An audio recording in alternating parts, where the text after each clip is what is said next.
Welcome everyone, competitive exams की तैयारी में आपका स्वागत है। आज के क्लास में हम भारत के भूगोल के बारे में पढ़ेंगे। भारत के भूगोल में आज आपको हम भारत का विस्तार और स्थिति से कुछ महत्वपूर्ण क्वेश्चन आंसर को बतलाएंगे जो कई तरह के कॉम्पिटिटिव एग्जाम्स में पूछे जाते हैं। वीडियो स्टार्ट करने से पहले आपको बता देना चाहेंगे कि अगर आप हमारे चैनल पर नए हैं तो इसी तरह के वीडियो के लिए आप हमारे चैनल को सब्सक्राइब कर लीजिए और नोटिफिकेशन बटन को ऑन कर लीजिए ताकि कोई भी नया अपडेट सबसे पहले आप तक पहुंच सके। आज का पहला प्रश्न कि भारत का क्षेत्रफल विश्व के कुल भौगोलिक क्षेत्रफल का कितना है, कई तरह के एग्जाम में आता है। याद रखिएगा कि भारत का क्षेत्रफल विश्व के कुल भौगोलिक क्षेत्रफल का 2.43% है। भारत एक बहुत बड़ा देश है। अगला प्रश्न यही से आता है कि भारत का कुल क्षेत्रफल कितना है। भारत का क्षेत्रफल 32,87,263 वर्ग किलोमीटर है। अगला प्रश्न बहुत ही इंपॉर्टेंट है, कई तरह के एग्जाम में पूछ देता है कि भारत का आकार की दृष्टि से विश्व में कौन सा स्थान है। विश्व में तो कई बड़े बड़े देश हैं, लेकिन आकार की दृष्टि में भारत विश्व का 7वां सबसे बड़ा देश है। पूरी दुनिया में लोग निवास करते हैं। अगला प्रश्न यही से है कि विश्व की कुल जनसंख्या का कितना प्रतिशत लोग भारत में निवास करते हैं। विश्व की कुल जनसंख्या का लगभग 17.7% लोग भारत में निवास करते हैं। अगला प्रश्न कि भारत का पूर्व से लेकर पश्चिम तक लंबाई कितनी है। अगर आप भारत को पूर्व से पश्चिम तक मापते हैं तो आपको मिलेगा कि भारत का पूर्व से पश्चिम तक की लंबाई 2,933 किलोमीटर है। पूर्व से पश्चिम तो हुआ। अब अगला प्रश्न है कि भारत का उत्तर से लेकर दक्षिण तक की लंबाई कितनी है। यह प्रश्न भी कई एग्जाम में पूछ देता है। अगर आप भारत को उत्तर से दक्षिण तक मापते हैं तो आपको मिलेगा कि भारत का उत्तर से दक्षिण तक की लंबाई 3,214 किलोमीटर है। भारत में जल और स्थल दोनों ही है। अगला प्रश्न आता है कि भारत के स्थल सीमा की लंबाई कितनी है। भारत के स्थल सीमा की लंबाई 15,200 किलोमीटर है। नेक्स्ट क्वेश्चन बहुत ही इंपॉर्टेंट है कि भारत के तट रेखा की लंबाई कितनी है। भारत के तट रेखा की लंबाई द्वीपों को छोड़कर 6,100 किलोमीटर है। तट रेखा की लंबाई तो आपने देख लिया, लेकिन एक प्रश्न पूछता है कि द्वीपों सहित भारत के तट रेखा की लंबाई कितनी है। अगर आप द्वीपों को भी जोड़ देते हैं तो द्वीपों सहित भारत के तट रेखा की कुल लंबाई 7,516.6 किलोमीटर है। नेक्स्ट क्वेश्चन बहुत ही महत्वपूर्ण और इंफॉर्मेटिव है कि भारत के दक्षिणी छोर से भूमध्य रेखा की दूरी कितनी है। भारत के दक्षिणी छोर से भूमध्य रेखा 876 किलोमीटर की दूरी पर है। तट रेखा का बात चल रहा है तो यहाँ से एक प्रश्न और आता है कि भारत के किस राज्य की तट रेखा सबसे छोटी है। याद रखिएगा कि भारत में गोवा की तट रेखा सबसे छोटी है। छोटी तट रेखा तो हमने देख लिया। अब अगला प्रश्न आ सकता है कि भारत के किस राज्य की तट रेखा सबसे लंबी है।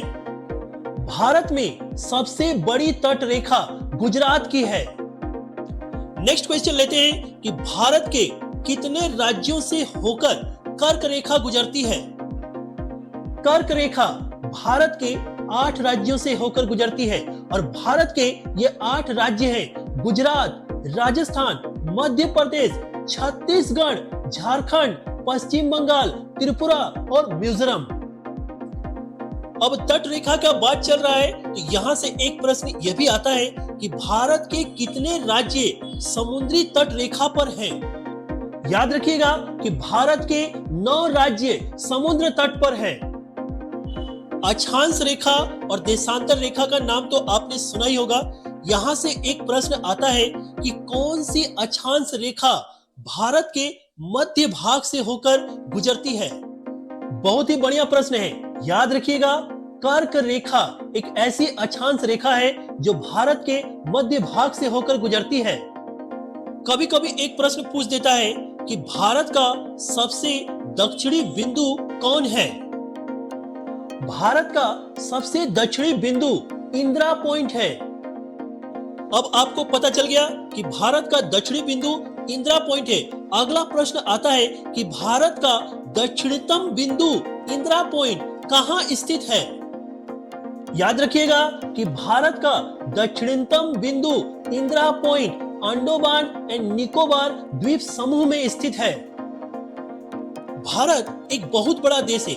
यहाँ से एक प्रश्न आता है कि भारत की मुख्य भूमि का दक्षिणी नोक क्या है। भारत की मुख्य भूमि का दक्षिणी नोक कैमोरिन है।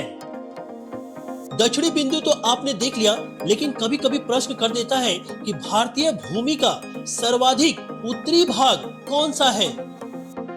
भारतीय भूमि का सर्वाधिक उत्तरी भाग इंदिरा कौल है।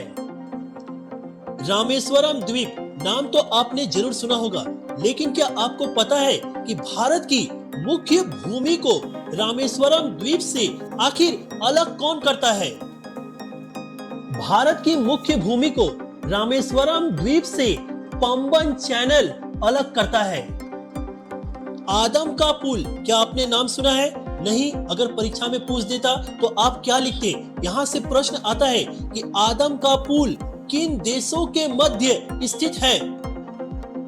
आदम का पुल, याद रखिएगा, भारत और श्रीलंका के मध्य स्थित है।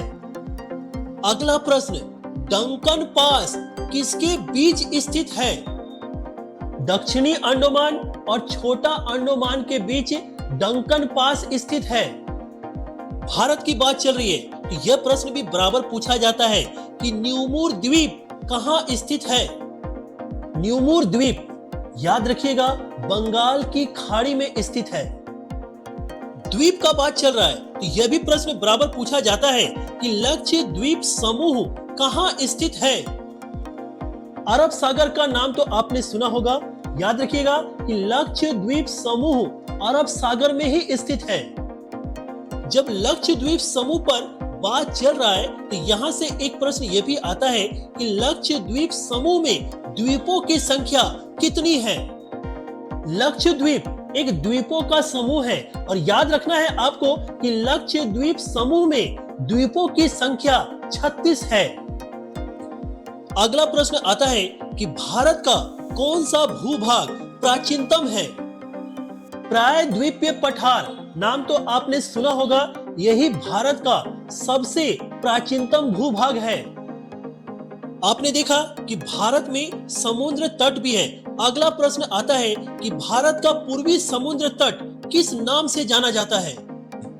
भारत का पूर्वी समुद्र तट, याद रखिएगा, कोरोमंडल तट के नाम से जाना जाता है।